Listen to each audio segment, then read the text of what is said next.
പ്രപഞ്ചനാഥനായ അല്ലാഹുവിന്റെ, രാജാതിരാജനായ റബ്ബിന്റെ ഇറാദത്തില്ലാതെ, ഖുദ്റത്തില്ലാതെ ഈ പ്രപഞ്ചത്തിൽ ഒരു ചെറിയ പുൽക്കൊടി പോലും ഇളകുന്നില്ല. എല്ലാം അല്ലാഹുവിന്റെ ഇറാദത്താണ്, എല്ലാം റബ്ബിന്റെ ഖുദ്റത്താണ്. അതുകൊണ്ട് തന്നെ നമുക്ക് ഏതു കാര്യം ആവശ്യമുണ്ടെങ്കിലും ഇന്നല്ലാഹ അലാ കുല്ലി ശൈഇൻ ഖദീർ, എല്ലാം സാധിപ്പിച്ചു തരാൻ കഴിവുള്ള അല്ലാഹുവിനോട് ചോദിച്ചു വാങ്ങാവുന്നതാണ്. നമുക്ക് അല്ലാഹു തന്ന ഓപ്ഷനാണ്. ചില ആൾക്കാർ പറയാറുണ്ട് ദ്വാരനത്ത് എന്താ കാര്യം, എല്ലാം അല്ലാഹു നിശ്ചയിച്ചു കഴിഞ്ഞതല്ലേ. അങ്ങനെ ചില ആളുകൾ, അതോടെ നമ്മൾ മനസ്സിലാക്കേണ്ടത് ദുആന്റെ ശക്തി എന്താണ്. ദീർഘമായൊരു സമയം നമ്മൾ അതിനു വേണ്ടി ഉപയോഗപ്പെടുത്തുന്നില്ല. എന്റെ സഹോദരങ്ങളോട് ജീവിതത്തിൽ ദുആ ഉണ്ടാകണേ, പ്രാർത്ഥന ഉണ്ടാകണേ എന്ന് പറയുക, ആ ഒരു സന്ദേശം മാത്രം കൈമാറുകയാണ് ഞാൻ ഉദ്ദേശിക്കുന്നത്. ദുആയിലൂടെ നേടിയെടുക്കാൻ കഴിയാത്തതൊന്നുമില്ല.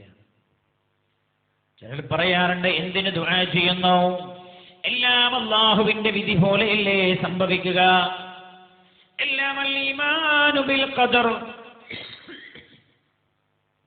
ഖൈരിഹി വശർരിഹി മിനല്ലാഹി തആല, നന്മയും തിന്മയുമായ എല്ലാ കാര്യങ്ങളും അല്ലാഹുവിന്റെ ഖദാഇൽ അല്ലാഹു രേഖപ്പെടുത്തി കഴിഞ്ഞതല്ലേ. ഇനി ദുആ ചെയ്തിട്ട് എന്ത് കാര്യം? അങ്ങനെ ചില ആളുകൾ പറയാം, പറയും അതൊക്കെ എന്റെ തലന്റെ വരെ അല്ലാഹു വന്ന് വരച്ചു വെച്ചു പോയതാണ്, ഇനി എന്ത് കാര്യമെന്ന് ചോദിക്കാറുണ്ട്. ശ്രദ്ധിക്കണേ, ഹബീബായി നബിയുനാ മുഹമ്മദ് മുസ്തഫ സല്ലല്ലാഹു അലൈഹി വസല്ലം അല്ലാഹുവിന്റെ ഖദാഇലും ഖദറിലും അജഞ്ചലമായി വിശ്വസിക്കാൻ പറഞ്ഞ പുണ്യ നബി തന്നെയാ പഠിപ്പിക്കുന്നത്. ശ്രദ്ധിക്കണേ, ലാ യർദുൽ ഖദാ ഇല്ല ദുആ. ജീവിതത്തിൽ നമ്മൾ ചെയ്യുന്ന പ്രാർത്ഥനകൾ മുഖേന അല്ലാഹുവിന്റെ ഖദാഇകൾ പോലും മാറും. അല്ലാഹു ഖദാഇകളെ പോലും ദുആ മുഖേന അല്ലാഹു മാറ്റിത്തരുമെന്ന്, അല്ലാഹുവിന്റെ ഖദാഇകളെ പോലും മാറ്റാനുള്ള കഴിവ് പ്രാർത്ഥന കൊണ്ട്, ദുആ കൊണ്ട് എന്ന് നബിയുനാ റസൂലുള്ളാഹി സ്വല്ലല്ലാഹു അലൈഹി വസല്ലം സ്വലാത്ത് ചൊല്ലൂ. നിങ്ങൾ പ്രാർത്ഥന മുഖേന അല്ലാഹുവിന്റെ ഖദാഇ പോലും മാറ്റാൻ റബ്ബിന് കഴിയും, അല്ലാഹു മാറ്റിത്തരും എന്നാണ്.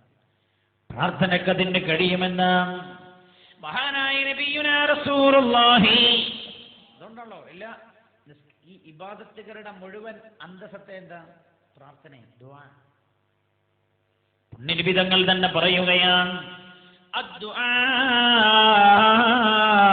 മുഖുൽ ഇബാദ. എല്ലാ ഇബാദത്തുകളുടെയും മുഖ് എന്ന് പറഞ്ഞാൽ അതിന്റെ തലച്ചോറെന്ന് പറയാം, അതിന്റെ ബ്രെയിൻ എന്ന് പറയാം, അതിന്റെ പ്രധാനം എന്ന് പറയാം, പ്രധാന സത്ത തന്നെ പ്രാർത്ഥനയാണ് എന്നാണ്. അങ്ങനല്ലേ നിസ്കരിക്കുന്ന സമയത്ത് പ്രാർത്ഥനയാണ്. എന്താ പ്രാർത്ഥന? റബ്ബിഗ്ഫിർലി വർഹംനി, പടച്ചോനെ എനിക്ക് നീ പുറത്തു തരണം, എന്നോട് നീ കരുണ ചെയ്യണം, വജ്ബുർനി റബ്ബേ എന്റെ വിഷയങ്ങളൊക്കെ നീ പരിഹരിച്ചു തരണം, വഹ്ദിനി അല്ലാഹുവേ എന്നെ നീ മാർഗദർശനം ചെയ്യണം. എല്ലാം പ്രാർത്ഥനയാണ്, പ്രാർത്ഥനയാണ്, ദുആആൻ. ഇഹ്ദിനസ് സിറാത്തൽ മുസ്തഖീം സിറാത്തൽ ലദീന അൻഅംത അലൈഹിം ഗൈറിൽ മഗ്ദൂബി അലൈഹിം വലദ്ദാലിൻ. നിസ്കാരത്തിലെ എല്ലാ റക്അത്തിലും ഫാത്തിഹ ഓതണമല്ലോ, അല്ലേ? മഅ്മൂമാണെങ്കിലും ഫാത്തിഹ ഓതണം. എന്താ? പ്രാർത്ഥനയാണ്. ഇഹ്ദിനസ് ഒരു മനുഷ്യന് ഏറ്റവും പ്രധാനത ഹിദായത്ത് ലഭിക്കലാണ്, ദുആ തന്നെയാണ്. ഒരു നേരം ഒരു ദിവസം 17 തവണ നിർബന്ധമായും ഇഹ്ദിനസ് സിറാത്തൽ മുസ്തഖീം എന്ന് പ്രാർത്ഥിക്കാൻ കൽപ്പിക്കപ്പെട്ടവനാണ് മുസ്ലിം. പ്രാർത്ഥന ജീവിതത്തിന്റെ അഭിവാജ്യ ഘടകമാണ്, മാറ്റി നിർത്താൻ കഴിയാത്തതാണ്. അല്ലാഹുവിനോട്, രാജാതിരാജനായ റബ്ബിനോട്, വമിൻ ഫിത്നത്തിൽ മഹയാ വൽ മമാതി വമിൻ ഫിത്നത്തിൽ മസീഹിദ് ദജ്ജാൽ. ഈ പ്രാർത്ഥന അവസാനിക്കുന്നത് ലോകത്ത് കടന്നു വരാനുള്ള മഹാനാശത്തിൽ നിന്ന് റബ്ബിനോട് കാവൽ ചോദിച്ചുകൊണ്ടാണ് നിസ്കാരം അവസാനിക്കുന്നത്. അങ്ങനെയാണ് പ്രാർത്ഥനയോടുകൂടെയാണ് അവസാനിക്കണേ. അദ്ദുആഉ മുഖുൽ ഇബാദ. ഇസ്ലാമിന്റെ 5ാമത്തെ സ്തംഭമാണല്ലോ ഹജ്ജ്, അല്ലേ? ഇനി 3ാമത്തെ സ്തംഭമുണ്ട്. 4ാമത്തെ സ്തംഭമാണ് പരിശുദ്ധമായ റമദാനിലെ നോമ്പ്. എന്താ റമദാന്റെ ഒരു പ്രത്യേകത തന്നെ ദ്വാരന്നാൽ അള്ളാഹു എന്തും തരുന്ന മാസമാണ്. റബ്ബിലേക്ക് ഒരു അടിമ അടിക്കുന്ന മാസമാണ്. എന്ത് റബ്ബിനോട് ചോദിച്ചാലും അള്ളാഹു വാരിക്കോരി തരുന്ന മാസമാണ്. അതിലൊരു രാവുണ്ട്, ലൈലത്തുൽ ഖദ്ർ എന്നാണ് ആ രാവിന്റെ പേര്. അങ്ങനെയാണല്ലോ പുണ്യനബി പരിചയപ്പെടുത്തിയത്. ലൈലത്തുൽ ഖദ്റിന്റെ രാവിൽ ദുആയിൽ മുഴുകുവാനാണ് അല്ലാഹുവിന്റെ ഹബീബ് പറഞ്ഞത് തന്നെ. ഇബാദത്തുകളിൽ മുഴുകാൻ പറഞ്ഞ കൂട്ടത്തിൽ ദുആയുടെ സ്ഥാനം പ്രത്യേകം എടുത്തു പറഞ്ഞതായി കാണാൻ കഴിയും. സയ്യിദത്തുനാ ആയിഷ റളിയല്ലാഹു അൻഹ റസൂലുള്ളാഹിനോട് ഒരിക്കൽ ചോദിച്ചല്ലോ, ഹബീബായ നബിയേ, ലൈലത്തുൽ ഖദ്റിന്റെ രാവാണെന്ന് ഞാൻ അറിഞ്ഞാൽ ആ രാവിൽ ഞാൻ റബ്ബിനോട് ഏത് വിഷയമാണ് ദുആ ചെയ്യേണ്ടത് ഹബീബായ നബിയേ? ഇന്ന് റസൂലുള്ളാഹിന്റെ പ്രിയപ്പെട്ട ഭാര്യ, മുഅ്മിനീങ്ങളുടെ മാതാവ്, ലോകത്തിന്റെ മാതൃകയായ ഉമ്മുൽ മുഅ്മിനീൻ ആയിഷ ബീബി റളിയല്ലാഹു അൻഹ ചോദിച്ചപ്പോൾ അല്ലാഹുവിന്റെ റസൂൽ പറഞ്ഞു കൊടുത്തത് ആയിഷ, റബ്ബിനോട് പുറത്തു തരാൻ നീ ആവശ്യപ്പെടണേ. അത് ഉഖ്റവിയായ കാര്യവുമായി ബന്ധപ്പെട്ടതാണ്. ആരോഗ്യം തരാനും റബ്ബിനോട് നീ ചോദിക്കണേ. ഭൗതികമായ ജീവിതത്തിൽ ആവശ്യമുള്ളതും പാരത്രികമായ ജീവിതത്തിൽ ആവശ്യമുള്ളതും ഒക്കെ റബ്ബിനോട് ചോദിക്കാനാണ് അല്ലാഹുവിന്റെ ഹബീബ് ആയിഷ ബീവിയോട് പറഞ്ഞത്. എല്ലാം റബ്ബിനോട് ചോദിക്കേണ്ടി. നമുക്ക് ഐഹികമായ ഒരു ആവശ്യമുണ്ടോ? റബ്ബിനോട് ചോദിക്കണം. ഒരാള് പുണ്യനബി പറഞ്ഞ് ചെരുപ്പിന്റെ വാറ് പോലും നിങ്ങളുടേത് പൊട്ടിപ്പോയങ്ങൾ അള്ളാഹുനോട് ചോദിച്ചോളൂ. അള്ളാഹുവിനോട് ചോദിച്ചോളൂ, റബ്ബ് നിങ്ങൾക്കത് തരും. തരാൻ കഴിവുള്ളവനാണ്. അങ്ങനെ ചിലപ്പോൾ ആളുകൾ മുഖേനയാവും അള്ളാഹു തരിക. അങ്ങനെയല്ല. പണ്ടൊരാള് വയല് കേട്ടു, എന്ത് ചോദിച്ചാലും അള്ളാഹു തരുമെന്ന്. അപ്പൊ അയാൾ പിറ്റേ ദിവസം തീരുമാനിച്ചു, അള്ളാഹിനോട് ഒരു 100 റുപ്യ ചോദിച്ചു വാങ്ങണം. അല്ലാഹു എല്ലാം തരുന്ന ഉസ്താദ് വയലിൽ പറഞ്ഞെടുത്ത് മൂപ്പര് പോയി. പിറ്റേ ദിവസം തമാശ, പക്ഷേ തമാശ ഞാൻ സംഭവിച്ചതാന്ന് അറിയില്ല, അങ്ങനെ പറഞ്ഞ് ഇങ്ങനെ വരാറുണ്ട്. തമാശ ആണെങ്കിലും ഇതിൽ കാര്യമുണ്ട്. ഇയാൾ പിറ്റേ ദിവസം പോയി ഒരു സ്ഥലത്ത് പോയിരുന്നു. ഒരു ചുമരിന്റെ അടുത്ത്, വലിയൊരു മതിലാണ്, അതിൻ്റെ അടുത്ത് ഇങ്ങനെ പോയിരുന്നിട്ട് ഇയാൾ ഉറക്കത്ത് വാരക്ക, പഠിച്ചവനെ 100 റുപ്യ തരണം, 100 റുപ്യ വേണമല്ല, 100 തന്നെ വേണം. അല്ലാഹുവേ, 1 റുപ്യ കുറഞ്ഞാലും ഞാൻ വാങ്ങൂല, അത് നീ തന്നെ തരണമല്ലാഹുവേ.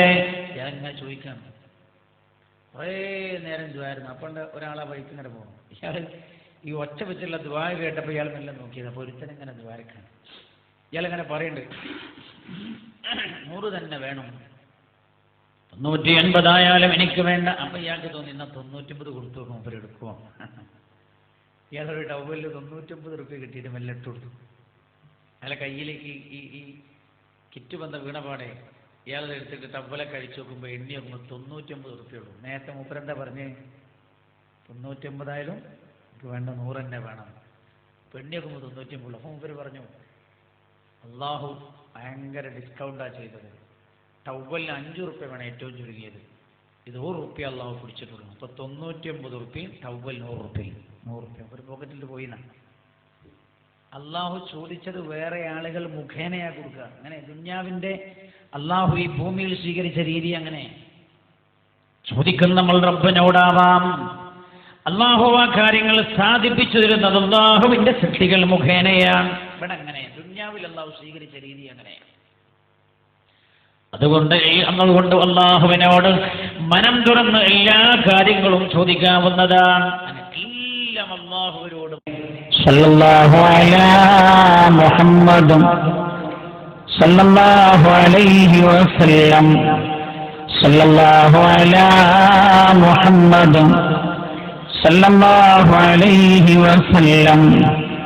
اللهم صل على محمد يا ربي صل عليه وسلم.